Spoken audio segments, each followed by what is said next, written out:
Now to a massive recall of a device you may have in your home right now, getting ready to use before you go to sleep. More than 15 million breathing machines made by Philips are being recalled. Devices intended to save your life that the manufacturer says may cause serious, even life-threatening issues. Tonight, a First Coast News investigation reveals the company may have known about the problem 6 years ago and failed to take action. I don't want to see anybody to have to go through the things that I've been through in the last year. It's been just over a year since Randy Boyd was diagnosed with cancer. In July of 2020, he felt a bruise on the left side of his neck and went to the doctor. A biopsy revealed it was throat cancer. And I'm thinking, well, how in the heck could I get cancer? You know, it don't run in my family or nothing. It's been more than a year of trip after trip to the hospital. And that took care of the left side. Then he had to undergo another surgery because cancer appeared on his right side. He just finished an additional 30 rounds of radiation.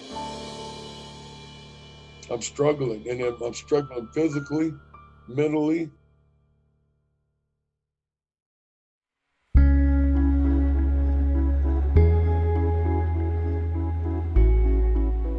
Boyd was diagnosed with throat cancer at the age of 58, 22 years after he says he stopped smoking.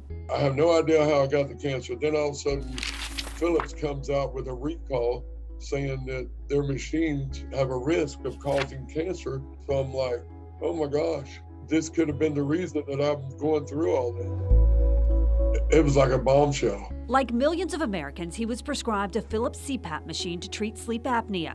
For more than 6 years, he says he slept with it strapped to his face to help him breathe. When I first got the CPAP machine, after the first week, I slept so good. I started dreaming again. I'd wake up feeling refreshed the next day, thinking that, you know, everything's gonna be great now. And then here, 6.5 years later, I've got cancer and having surgery. In June, Philips Respironics announced a voluntary recall of millions of its breathing assistance machines. Certain ventilators, CPAP, and BiPAP machines recalled due to potential health risk related to the polyester-based polyurethane foam used in the devices to make them quieter. Philips says it received several complaints about the presence of black debris and particles within the AirPath circuit. The urgent recall this summer warned that the issues could result in serious injury, which can be life-threatening or cause permanent impairment, but said there had been no reports of death as a result of these issues. Attorney Troy Boak's law firm represents Boyd and thousands of other CPAP users. And so the problem with the foam in particular is that it does two things. One is it degrades, so there's small particles that break off and flow through the tube into the mask and ultimately into the person's body. And they can either breathe it in into the lungs or they can digest it and it goes through their digestive system. The FDA says the foam issue may get worse in hot and humid settings, and it may also release certain dangerous chemicals. When it off-gases, it makes these volatile organic compounds.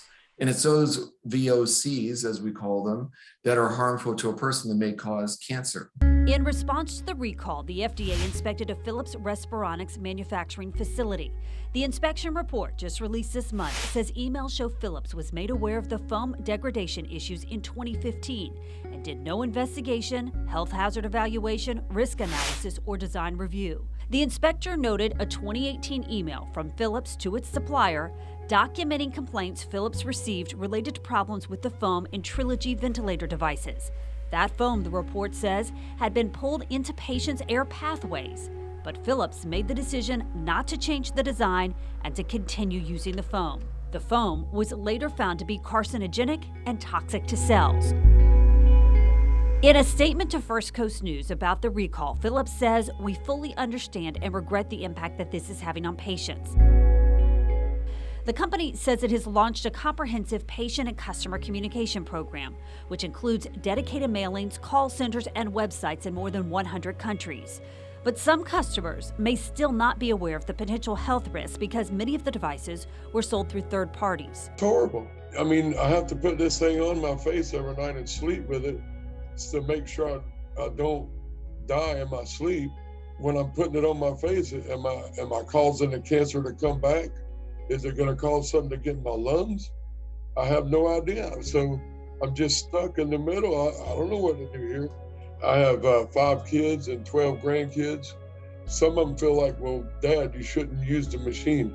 But then I tell them, well, I have to use the machine because if I don't, the doctor says I could stop breathing and die. Philips says its priority is to replace the foam in all the affected devices, either by repair or replacement with like devices, with new silicone-based foam at no cost to consumers in the U.S. That's expected to take until next fall. As Philips ramps up its production of replacement devices and repair kits, Boyd waits, hoping by sharing his story, he will spare others from having to go down the difficult road he's traveling. Justice for me, they've caused me so much pain and so much anguish. My job, with my family, being sick, the pain I've had to go through with the surgeries. If this will help somebody else to wake up and say, look, I'm not going to use that machine, I got to do something, then it would be worth, me speaking up. So if you have one of these recall devices, what should you do? Right now, the FDA says talk to your doctor to decide whether or not you should stop using it. And Philips says be sure to register your device so that they can start the repair or replacement process. You can see all of the devices recalled and read a lot more about this topic right now on firstcoastnews.com.